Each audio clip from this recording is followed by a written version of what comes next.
What's up, guys? So on today's video we'll be discussing about mistakes to avoid on your road trip to Spiti Valley. Now Spiti Valley is a high altitude cold desert. The altitude ranges from anywhere between 10,000 to 15,000 feet above sea level, so this is seriously high for an average person. Spiti Valley is famous for the Buddhist monasteries, the high altitude mountains, the barren rugged brown mountains, which is the Trans Himalayas. And most of all, Spiti Valley is an unforgiving place if you end up ignoring the altitude, the weather, and the road condition.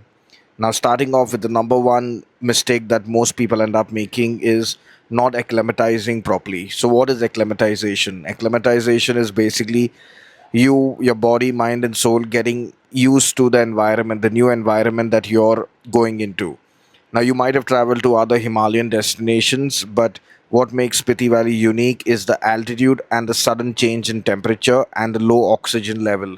The fact that it is a barren, rugged place with very less trees and vegetation means the oxygen level is very low, and at that high altitude, the low oxygen level, coupled with the fact that the weather can change anytime, makes it really hard for breathing for a lot of people, and hence you need to acclimatize well.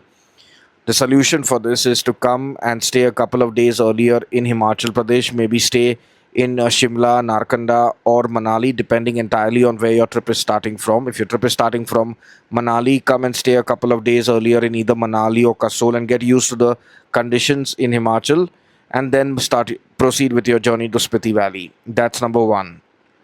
Number two is underestimating the weather. Now, a lot of people come to Spiti Valley not realizing how cold it might be in summer. They come with the same winter wear that they would carry for the lower part of the Himalayas, which are the foothills. And this is a fatal mistake because in Spiti Valley, you need, even in winters, thick woolens because the nights are especially very cold and windy. Coming with the wrong clothing or having the right clothing and not wearing it because the weather is warm in the daytime and then suddenly it shifts, but you are in the wrong clothing, can result in you falling sick and having real health issues as the trip progresses. Number three is ignoring the road conditions. Now, this is a very important point. Spiti Valley, the roads can go bad anytime because if rocks start falling, the roads get shut, and if the water level rises, there's water on the roads, and again the road is shut. So for this reason, you need to by default be aware about what the road condition is. The best way for you to be aware about the road condition is to follow the Himachal police, either Shimla, Lahore police or Manali police, who will on Facebook because they keep updating regularly about the road status, and that's the best way for you to get information about what's happening on the road along your journey. Number four is traveling too quickly. Now, what does this mean? This is specifically for people who think that Spiti Valley is a destination which can be done in 4 nights, 5 days. And for that, you will just be traveling every day for 12 hours. If you are someone who just wants to go on a sightseeing darshan that is just going on, moving around every day for 12, 13 hours, then Spiti Valley is honestly not for you because the more you end up putting your body through this kind of a journey is the higher the probability of you falling sick on the journey or reaching back home and you'll fall sick.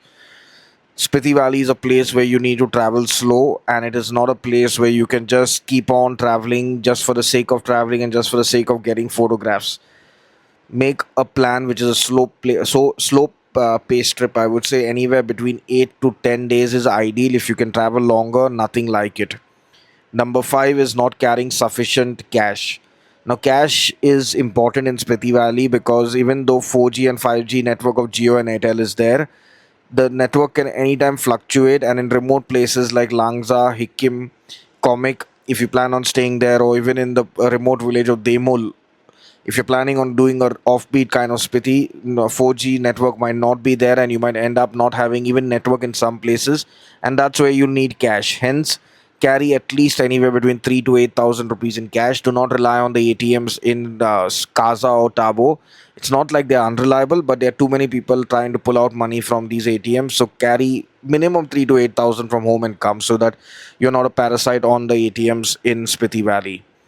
Now, number six is lack of proper medical preparation. Now, this is specifically for people who already know that they have health issues and breathing issues or any kind of an altitude kind of an issue, motion sickness. It's always better to consult your local doctor before you end up embarking on a journey to Spiti Valley, be it in summer or in winter. So go to your doctor, get a complete health checkup, and before the trip, the minute you decide or you're even considering going to Spiti Valley, start moving around, start walking, start working out, so that by default, even if you're doing 10,000 steps 5 days a week, you're still in a better physical state than what you would be if you're just sitting on your table and chair and working all day. Number seven is disrespecting the locals. So now, and the traditions in Spiti Valley. Now, Spiti Valley is a completely Buddhist population place. So by default, everything works clockwise. So even when you're driving or you're riding a bike, there will come dividers along the road, stone stupas which are set up. You got to go clockwise. You do not go on this path anti-clockwise. Even though you might not know it after you watch this video and you've heard this part, you remember everything in Spiti Valley moves clockwise. So follow the clockwise. Do not be rude to the people in Spiti Valley because they are very kind-hearted people and are very welcoming. You do not want to get them angry by talking brash and being blunt to them for no damn reason. Number eight is overpacking. Now, Spiti Valley is a place where whatever you carry at that altitude will anyways be double. Now, by increasing your load by carrying unwanted things, which you will never end up wearing, or just for the sake of one photograph, it's not really worth it. So, pack light, pack just the basics that you need, pack things which are not going to be weighing heavy overall. Like, for example, carry a deodorant rather than carrying a perfume bottle of glass, which is going to weigh more. These are things which will help you to move around much more freely as compared to having too much of a luggage which you do not want to move around with. Number nine is not booking accommodation in advance. Now, during the month of June to September, Spiti Valley is bustling with tourists, especially towns of Kaza and Tabo. So, if you're planning on staying in Kaza and Tabo for your entire trip journey, do not think that you'll come to Kaza or Tabo in Spiti Valley and you'll get the cheapest deal. It'll going to backfire very badly on you, and you might not even end up having accommodation. So, the best thing is go online, check out the accommodation you want, the homestay or the hotel or whatever you're looking for, and pre-book it, pay in advance, and block your rooms. Do not gamble by leaving your rooms for last minute. Number 10 is not being prepared for power cuts. Now, this is very important. Most people think that coming to Spiti Valley is going to be a luxury affair where they're going to get three-star hotels and four-star accommodation, but that's not going to be the case. Spiti Valley is still a very remote place, and every day, no matter where you're staying, at 10:57 rather, the power is going to get cut, and it's going to come back maybe in the morning if you're lucky. Otherwise, the next evening, because that's how Spiti Valley operates, because the villagers do not need electricity in the daytime since they're all out for work. Hence, come prepared with a power bank, and that's the only way to keep your gadgets charged in case there is a power outage. Number 10, 11, I would say, is expecting luxurious accommodation. Now, Spiti Valley is known for its homestays and its simple, rustic way of living. If you're going to come there and expect to have fancy three-star accommodation with the service that you would get in maybe a Shimla or a Manali or a Delhi, that's not going to be possible. Please do not come with high hopes.